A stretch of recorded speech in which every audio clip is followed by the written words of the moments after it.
buuggan haddaan si kooban sharaxaad u soo koobo maadaama dad badan ay hadli lahaayeen anigoo waqtiga beeqaaminaya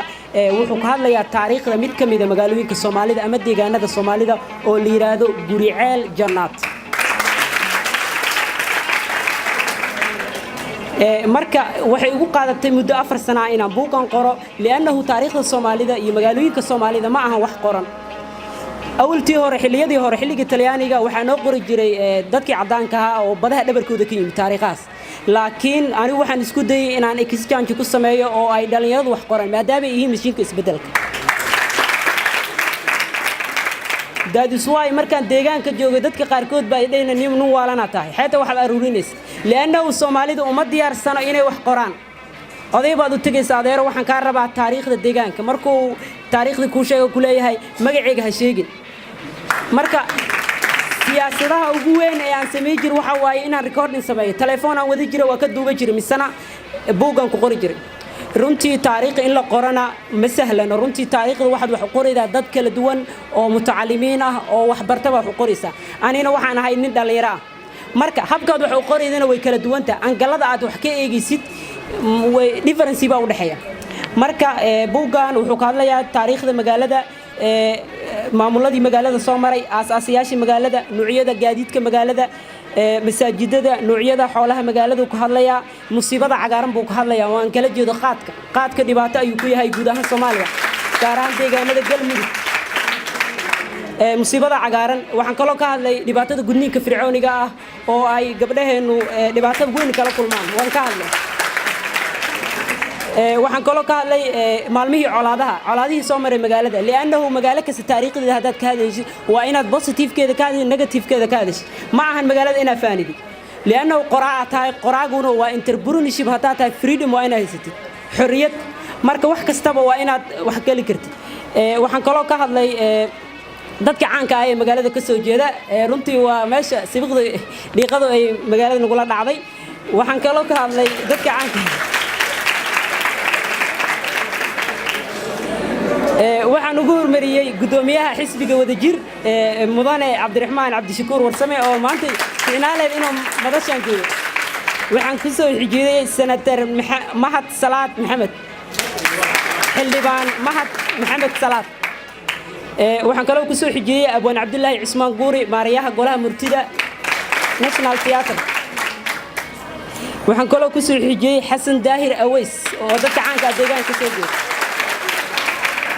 wax kale muhiim ah General Galaal oo ahaa ninkii ugu horeeyay generalkii ugu sareeyay ee hogaaminayay dagaalkii 77 isagoo ka qayb qaatay mid kamid ah colaadihii ugu weynaa ee Afrika dagaalkii qabooba waxaan kaloo ka hadlay dadka caanka ah ee deegaanka ka soo jeeda Sterling Cabdi Caruush ilaahay ha u naxariistay ayadana waxay ahayd gabar qiimo deegaanka ku leh waxaan kaloo ka hadlay محمود سبري علمي oo ahaa nabadoon caan oo deegaanada Galmudug laga yaqaan madaxweyne Maxamed Siyaad Barre oo yaqiin ma yuxmay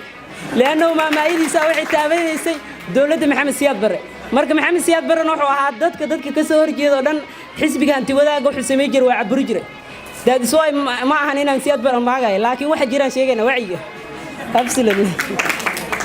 waxaan kaloo ka hadlay guurka faa'iidada uu leeyahay maadaama guurku magaalada zaid ugu batay inaan bulshada ku baraarujiyo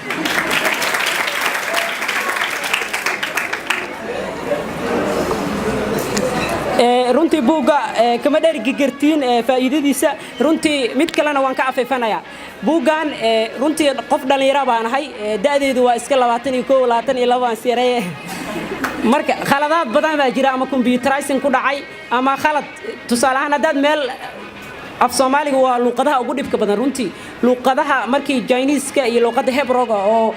wadanka Israa'iil ah luqada saddexaad buu soo galaya Soomaaliga waa luqad aad u adag marka waxa dhici karta meelo badan inaad ku aragtiin khaladaad marka khaladaadkaas mi fadlag garowsiya oo email iyo lambarra inii qoray lambarada soo dira markii aad kugu mahad celinaya runtii xalfadan aadka u qiimaha badan oo ka soo qayb galeen xildhibaanada dawladda federaalka iyo maamul goboleedyada runtii aad u mahadsantihiin buugaana faa'iidadiisa waxa fiicnaa lahayd in la qabto dood wadaagyo marka maanta kaliya kuma dhamay karo marka dad kale oo duwana jooga waqtigooda baan siinaya buug wuxuu ka hadlayaa taariikhda magaaladaas cover page kaas waxa ka muuqata maalintii uu tagay madaxweyne maxamed cabdilaahi farmaajo madaxweyne xaaf iyo sheekh maxamed shaakir cali xasan iyo ayaa la socda iyo wafdi balaaran oo dawladda Soomaaliyeed ka tirsan dhankaas waxa weeye hadaan cover page kale inii sarxo waxa weeye ciid carasan ee iftiimaysa ee gobolka uu leeyahay ma ahan geelu inuu dadka wada geeliin deegaanka degan dadka qaarkood ay dhahay warniyo geel maxaa meeshan ugu soo sawirtay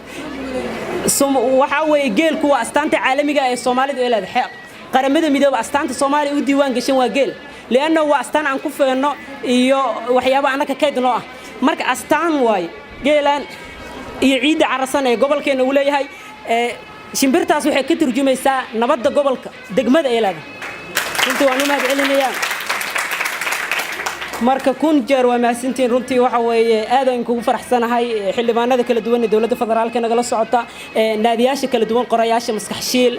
akhriistayaasha banaadir naadiga qoraalka ee banaadir iyo ka soo qayb galayaasha maamulaya jaamacadaha macallimiinta ka socda ardada dhammaantiin waxa leen alf mabruuk thanks